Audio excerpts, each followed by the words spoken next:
欢迎大家来到老爸的时光，把美食带进你的厨房。今天教大家做一道咸香酥脆的椒盐口味的荞麦烧饼，平时可以当做零食来吃的，含糖量非常少，也可以做成无糖的千层酥饼的做法，入口酥脆，口感好，味道更好。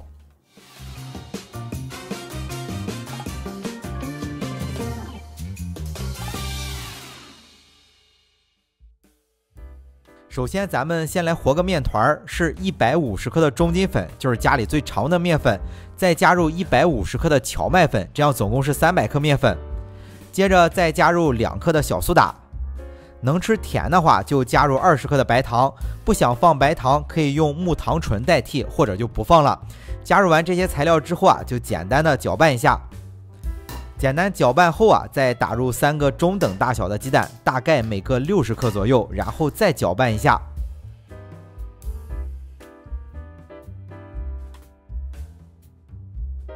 简单搅拌成絮状之后呢，最后加入30克的油，揉成光滑的面团。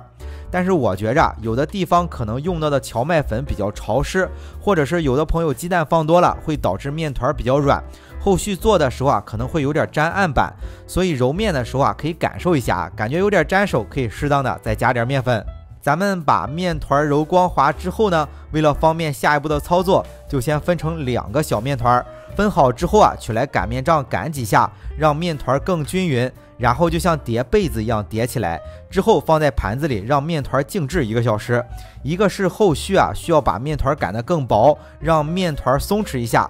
第二呢，就是里面加入了小苏打，需要和面团有个融合的时间。那做酥饼肯定是需要用到油酥的。接下来呢，就再准备一份油酥，材料差不多，还是150克的中筋面粉，配上150克的荞麦粉，一共300克，再加入2克的小苏打。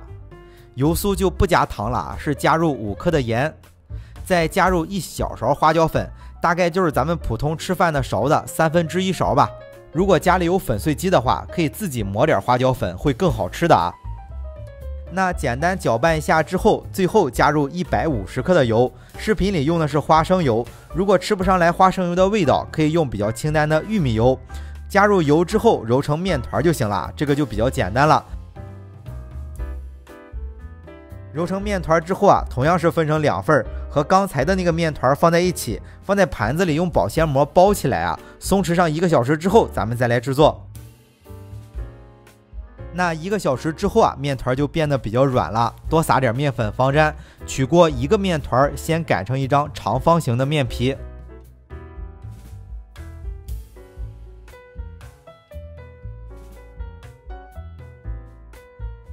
那擀到大概长有30厘米、宽20厘米的时候，就取来一份油酥铺在上面。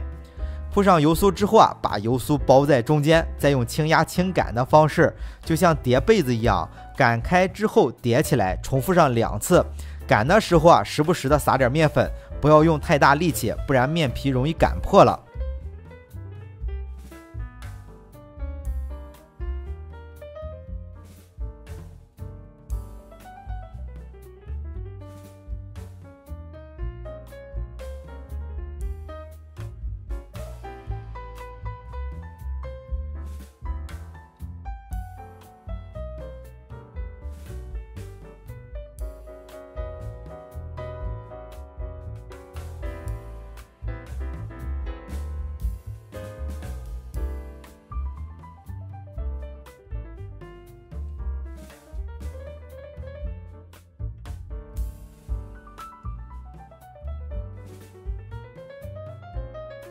那像视频里这样擀压上2次之后，最后一次擀的稍微大一点，大概长度有35厘米，宽20厘米。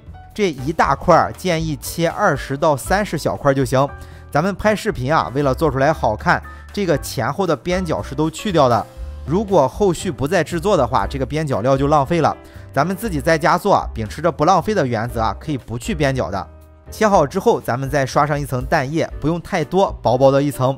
主要是后续咱们还得撒点白芝麻，这样白芝麻就粘得更牢固了。撒上白芝麻放在烤盘里就可以去烤了。烤箱的温度设定是以8升的烤箱为例，是把上火预热到180度，下火160度，放在烤箱的中层烤20分钟左右。那如果不能独立控温的，可以都用170度烤。重点啊，就是把里面的水分烤干就行。烤好之后就成酥脆的薄饼了。烤好之后放凉了，可以尝一尝。如果感觉不是很酥脆啊，有一点皮，可以重新再烤上几分钟，吃起来咸香酥脆，和饼干一样。好了，为了方便大家去记视频中所需要的材料，视频下方的备注栏或留言区有文字版的配料，有问题可以在留言区留言。大家如果喜欢老爸做的美食，记得帮忙关注点个赞，谢谢大家。那今天的这期美食到这里也就结束了，也祝大家生活愉快。